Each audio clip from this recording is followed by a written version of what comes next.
Thank you, everyone. We have good timing today. I think it's just a little more than 24 hours since the results of the U.S. election became known, and the final results are still trickling in, but it seems like the House of Representatives in the U.S. will have about 230 Democrats to 205 Republicans, while the Senate Republican majority will expand to about 53 or 54 seats. And President Trump called it a big day, an incredible day. He said that our trade deals, this is a quote, our trade deals are coming along fantastically. He talked about revised NAFTA and South Korea. But he does have to face a determined Democratic opposition in the House. And we're so fortunate today to have Professor Hikotani, who's just on a short trip to Japan, but teaches at Columbia University and is going back there, has just been there and is going back there very soon. So I'll get to a question in a moment, but first I have a question for the audience. Some of you may have already noticed on your conference app, we have a question, a poll for all of you, and the question is, as a result of, as you see here, as a result of Tuesday's U.S. midterm elections, how will U.S.-Japan relations change? Will they improve? Will they worsen? Or will they stay about the same? So some of you have voted already, I believe, but here's your chance to vote if you have not, and we'll come back to the answers later in the session. Now, Professor Hikotani, you wrote in a very fine Foreign Affairs article last year that Japan has been trying to disarm and disengage President Trump in order to limit his demands on trade. But next year, as a result of U.S. pressure, I believe, two-way bilateral U.S.-Japan trade talks are going to begin. So can Japan's strategy succeed in the second half of the Trump presidency, at least the first term? Thank you very much. I guess first I'd like to mention something about the midterm results before we hear the answers. Please do, yeah. As a political scientist, it's hard not to be excited that the voter turnout was high, and that there might not have been a blue tsunami or wave, but there was sort of a pink wave, that there's more women elected into legislature. That's something that I'm hoping for would happen in Japan as well, so I'm very happy to see that. And I think it's on balance, it's a good thing that there's some checks on the president, that there will be some check on executive power. So I think it shows that the voters are not complacent, and it was a very interesting election for that reason. But if I were to worry about the outcome of the election, is that it turned out to be very interesting and very exciting, probably for President Trump as well, in the sense that he says that it was a great, I forgot what exact term he used. An incredible day. Incredible day. But it's probably true also that he does realize that he can't be complacent, because on some of the states that he truly cares about, the elections were a lot more competitive maybe than he might have imagined. And maybe some results of the Rust Belt governorships, as in Wisconsin and Michigan and so forth, was not the way he wanted. So in a way, we're going to see not complacent Mr. Trump and the campaign Trump that Japan was so worried about before he became president. So my piece on called Trump's Gift to Japan was basically about how the Japanese government tried to de-campaignize Trump to make him not go on with what he mentioned during the campaign, which is to call Japan sort of an unfair free rider for the security and say that it's an unfair trade partner. To a certain extent, I think it succeeded, both in terms of disarmament, maintaining good relationship with Mr. Trump, between Mr. Trump and Mr. Abe. But the disengagement part has been more difficult, that Mr. Trump does seem to be engaged, especially or very care a lot about the trade aspect. The security part, not as much maybe, because General Mattis is in place, and hopefully, I think for most Japanese audience would think, we hope that he would not be one of those who will be changed after the election. But I think for the trade part, I think it has proven to be more difficult than one might expected to completely disengage Mr. Trump. And that, given the results of the election, might actually intensify, so that will become more difficult. But overall, I think one characteristic that Mr. Abe has vis-a-vis Mr. Trump that other leaders in the world don't have, is that he doesn't suffer that much of a backlash by trying to have a good relationship with Mr. Trump. And that I think that more so than maybe in Japan, that there's a lot of expectation in other countries for Mr. Abe to be the person that maybe Mr. Trump might pay attention to. So I think it will be more of a strategy of keep calm and carry on, and at the same time, try to play the long game too, which is not just to think about the US-Japan alliance itself, but to try to see what Japan can do for the liberal international order when the US does not seem to care as much, and to have more friends in the region through different ties on terms of security, and also to work on TPP-11 and a relationship with Europe as well for trade. I think those are the things that Japan is doing going forward, and that I think the urgency of making sure that we keep calm and carry on has become even stronger given the election results and given the possible return of the campaign Trump. Right, keep calm and carry on. It's difficult with this populist sentiment in the United States that you've talked about, Dr. Funabashi. It's not just President Trump, but also a lot of Democrats, like Sherrod Brown of Ohio, who won strong re-election, are populists, you might say, or protectionists, you might say, who don't necessarily see the value of free trade that others did. How can, in your view, how can Japan respond to these changes in U.S. politics? Well, first of all, my take on the result of the election. We have been told that this was a referendum on President Trump. So what was the result? Was he affirmed or was he rejected? Partially he was affirmed in the Senate, but partially he was rejected, in the House. So the result was its ambiguity, right? Or you might call it a mess. Further division, further polarization. So America still is not in the reassurance business. And Trump administration will remain to pose serious risks to the world, including the United States allies like Japan. To be a friend of the United States, particularly to be an ally of the United States, is really a dangerous business now in this world. So that's number one. So whether it's trade or national security, I think that the Trump administration will remain to pose the largest political risks to Abe administration, and particularly Prime Minister Abe himself, since he has forged such a good rapport with President Trump. It has worked pretty well so far, but over the next 2 years, particularly first on the trade issues, I think that Abe administration will be confronted with much more difficult challenges, in my view, particularly on auto trade. If the Trump administration really would impose 25% tariffs on auto export to the United States, or demand some export control or import numerical targets, I think that would, strain the relationship between Japan and the United States severely. Even on the national security level, I'm worried about the Republican Party. The Republican Party is now Mr. Trump's party.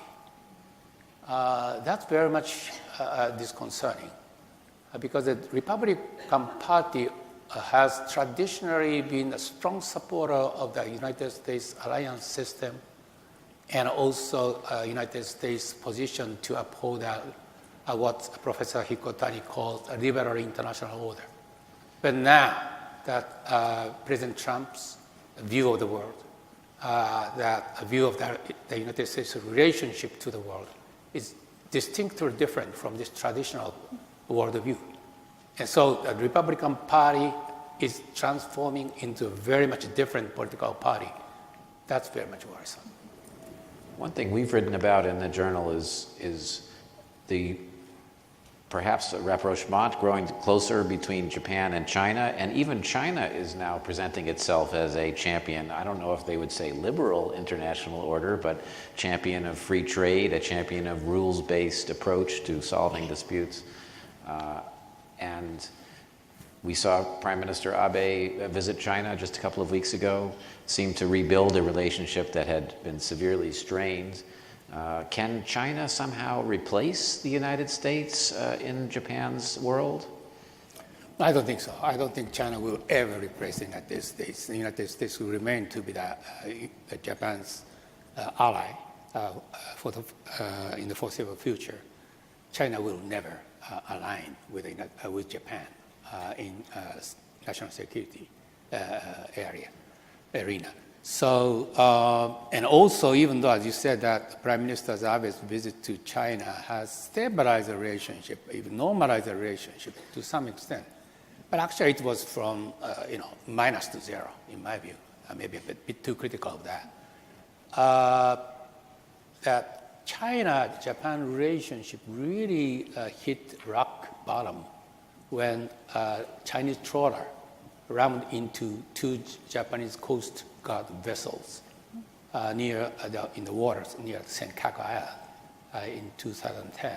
Okay, and I remember China also banned the rare earth export to Japan as a retaliation against the Japanese government arresting that captain of the ship. So this actually is a harbinger of the things to come for China to weaponize the economics to target the country which they compete and find very much challenging. And I think this is, a dawn of this economic statecraft, geo-economic thrust and offensive on the part of China. Okay, so that's one. Number two, China's military expansion. Professor Hikotani is an authority on this field. But in 1997, China's military budget was one half of Japan, half of Japan. 10 years later, 2007, China's was twice as large as Japan's. And now, China's defense budget is 5 times as large as Japan. So it has been unstoppable double-digit increase of defense budget. For what purposes? Against which country that China actually has pushed for this military budget? This is, I think, that poses a serious national security risks to Japan. Will, I think, continue to do that in the foreseeable future. So many threats to Japan, not only China, as you mentioned, but also North Korea. And you've written about the military. I think you have a book coming out on the paradox of anti-militarism. I very much look forward to that, in which you argue that Japan's self-defense forces have actually had a great deal of autonomy during the post-war period, thanks to the sense of anti-militarism in Japan, and a lot of politicians not wanting to talk about military matters. But now Prime Minister Abe does seem to talk more about it. He's trying to assert political control, turn the military, even with its much smaller budget, into a force that could defend islands against China, maybe even fire a missile back at North Korea if North Korea fires a missile to Japan. What do you think of this effort to protect Japan better, and can it be successful? I think what tends to be misunderstood is that the effort to defend Japan better is not really what I mean by that in my manuscript. It's not so much that self-defense force sought to have autonomous power. I think what's more interesting is how much the force structure of the self-defense force is so much almost taken for granted, the US forces being in Japan, and it's part of a package. So I think the more graver threat perception there might be of China, it's actually more of an inclination for the self-defense force to be closer aligned with the United States. So I think the political goal and what the political leadership wants to do right now and what the self-defense force wants to do is actually looking towards the same direction, especially under the current administration. And that's much more of a logical step for the self-defense force than to try to go independently into a different world. So I think right now the most important thing for the alliance, for the Japan for its own security, is to make sure that the US would be committed in the region. I think there could have been, I think we had sort of a mental exercise with the North Korean situation back in December, that we thought about maybe there might be a game changer in US policy once missiles reach, potentially the North Korean missiles can reach Seattle. and that in a way the US will not be inclined to protect Japan in case that they can be directly attacked. I think that some people in Japan must have thought about preemptive attacks by Trump. So I think there was a lot of scenarios that people thought about given the changes in missile technology. And right now, Japan is the one most affected by North Korea and yet has the least say in a way of what things are happening right now. So I think right now, once again, I think that Mr. Trump's ascendance is not just due to Mr. Trump. I think it's more reflective of the longer-term trend in the US, but it doesn't seem like it's an immediate retrenchment from the region either. So I think it's very important for Japan to communicate to the US how it's actually important for the US to have its presence in the region and strengthen an alliance for its own security when it wants to deal with China as a strategic competitor in the future and not to retreat into something different. And I think that's much more ingrained in the defense policy and the thinking of self-defense force officers in Japan than one tend to think. Right.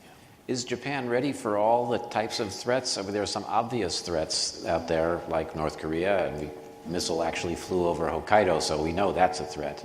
But are there other threats that maybe are not as well thought out?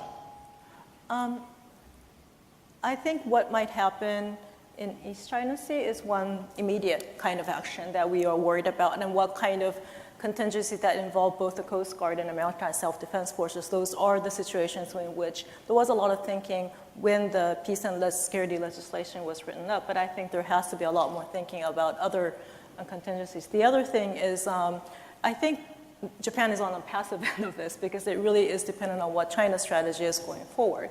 But I think that right now,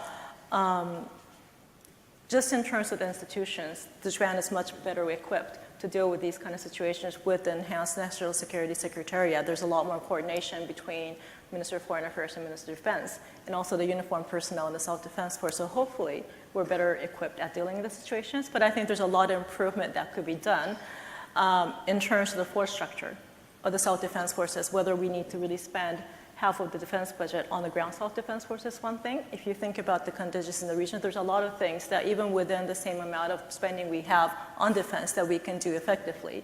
And whether need the same number of personnel that we have for the ground self-defense forces, or whether we should be spending more on the maritime or air self-defense force. These are the thinking that we have to do in preparation. So it's not just contingency planning, but in the long term, given that the Japanese budget is not going to expand, so given the budget constraints that we have to be a little bit more strategic about how we use our money and how we plan what we should have as our defense posture. And I'm curious to hear from Dr. Funabashi about what you think Japan should do to prepare. Yeah, how can Japan better defend itself against these large threats that you described? I think first and foremost, I think Japan has to keep strengthening the alliance with the United States. And I think that since the advent of our administration, I think that administration has doubled down their efforts to do that, enacting 2 national security bills in 2015, and also changing that constitutional interpretation of collective self-defense to allow Japan to defend the United States in case. So those measures, in addition to establishing the National Security Council, actually have been vindicated by that deteriorating security situation, particularly over the Korean Peninsula in ensuing months. I think that Prime Minister Abe's effort to normalize the relationship with China also hopefully will contribute to, I think, that's stabilizing Japan's relationship with China. I think that it will provide Prime Minister Abe for having a further political capital to spend on I think strengthening that Japan's Asian policy, particularly because that for Southeast Asian countries, they have been felt extremely uneasy to feel compelled to choose either Japan or China when Japan and China lock horns over the territorial issues and the other issues. So I think that perhaps is now seen as a reassuring policy to Southeast Asia. And also I think that, as Professor Hikotani mentioned, free and open Indo-Pacific policy should further be, I think, enhanced. As of now, it still smacks of just slogan. There's no actually flesh to that meat, bone, in my view. Particularly, it has to be accompanied with that economic infrastructure and economic, investment, economic policies. That has been lacking so far. And China and Japan has agreed to cooperate on the infrastructure investment in the third country. Okay? China certainly would claim that this will be a part of that One Belt, One Road project. Perhaps Japan will, I think, argue that that will be a part of that, this FOIP, free and open Indo-Pacific. Okay? But I think that's a fact of life.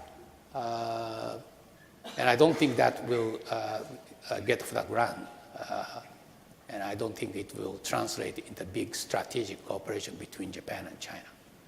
But nonetheless, I think it's very much imperative for Japan and China to stabilize this relationship.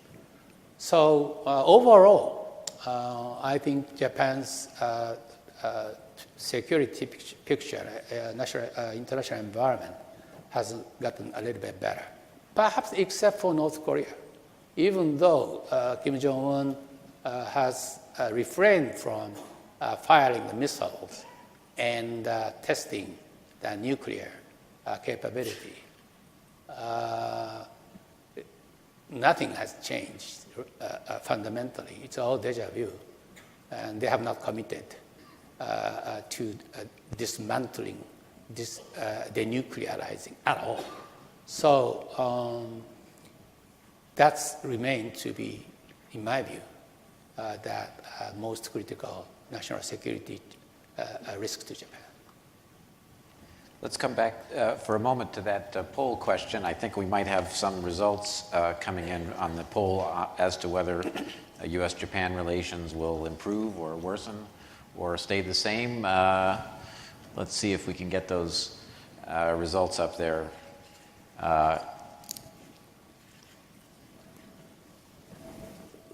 Well, in the meantime, let me move on to one more question about continuing on the. Oh, here we go. Okay. 28% say improve, 10% say worsen, and 62% stay the same. Well, I think stay the same was probably the easy answer there, but it's interesting to probably how I would have voted too. But it is interesting to see, a significant number of people saying that their relations will improve. How would you have answered the question? Stay the same. Get worse. Get worse. As you partly reflecting what you said. Coming back to China, I was struck by the speech that Vice President Pence, who was coming to Japan, I think in just a few days, it was you could even call it the Pence shock. He was so critical of China. This was a speech given in Washington on October 4th. And he described an all-out effort by China to really control the world, certainly dominate the United States. He said the Communist Party has set its sights on controlling 90% of the world's most advanced industries. He said America had hoped that China would come into a greater partnership with the world, but instead it has chosen economic aggression. So can the U.S. and China find some common ground with such rhetoric coming from the Vice President? Well, I don't think it perhaps may be more difficult for China and the United States to find a common ground, particularly since Vice President Michael Pence's speech I would regard it as a sort of, the Churchill's Cold War speech in the 21st century. Because so far we have been very careful of make a difference between China's behavior and China's character or regime. Okay, we should not be supposed to attack China's regime or character. We should singularly focus on that China's behavior. But I think the Pence's speech perhaps crystallizes this new awareness and even deep concern about that nature, the character of China's regime. Okay. For instance, there have emerged sort of data gap controversy, debate in the United States these days, in a similar fashion of missile gap in late 1950s, okay, after Soviet Union fired the missile, artificial satellite, I should say, which really shook the United States, because it was Cruz's awakening to them that the Soviet Union was ahead of the United States in technology. But now, China now is increasingly seen as being ahead of the United States, particularly in the area of big data, AI, and blockchain, and the others, facial recognition, and even quantum computing. And this data gap, which Kai-Fu Lee, the former head of Google China, estimates to be somewhere in the range of 10 to 15 times, okay? Really has widened between the US big techs and Chinese platforms like Tencent and Alibaba. So this actually poses serious risks to all of us, because China is creating a digital Leninism, radically modernizing its socialism by using the social credit system. The social credit system is a social scoring system designed to rate the trustworthiness of citizens. Okay? And so it's basically an instrument of social surveillance and political control over the citizen, how to regulate, how to make a surveillance of citizens' behaviors. And by 2020, this scoring system will become mandatory. So, and China has started to export this system to the rest of the world, okay? Particularly in autocratic regimes and illiberal regimes. So this is posing a really fundamental challenge to us. Let me give the final word to Professor Hikotani. You teach many young people at Columbia who are going to have to deal with these issues of data privacy and security in the world. Just in a word, how do you sense the feelings of young students at Columbia facing these challenges? Unfortunately, I haven't really discussed with the young students, but in terms of China, I think what's clear, not just because of the Pence speech, but I think what is very worrisome, or something that I feel these days that might not be felt here, is that there's a convergence to pessimism about China across the different spectrums of academics who are experts, and those who are more optimistic, including the nature of the regime in the future, are increasingly converging into the pessimistic direction. And that, I think, has to do with not just what China is doing militarily, but also combined with what just Dr. Funabashi mentioned about the technology, is heightening people's sense of pessimism or worry about China. And I think that's more not really what the young students are saying, but in the academia and also across different spectrums of ideology and think tanks in DC as well. I think that's what's very clear in the past year or so. And that together with the uncertainty of the Trump administration will be a challenge for Japan to deal with in the future, how exactly to deal with the sense of more pessimism or sense of more worries about China. So I should talk to my young students about this, but I haven't quite gotten there. Oh, that's okay. I threw that question out from left field a little bit, but it was a fascinating discussion with both of you. Thank you for coming, and it was obviously these are issues that we'll all be watching over the next couple of years. So thank you, audience, and thank you for voting. Very much.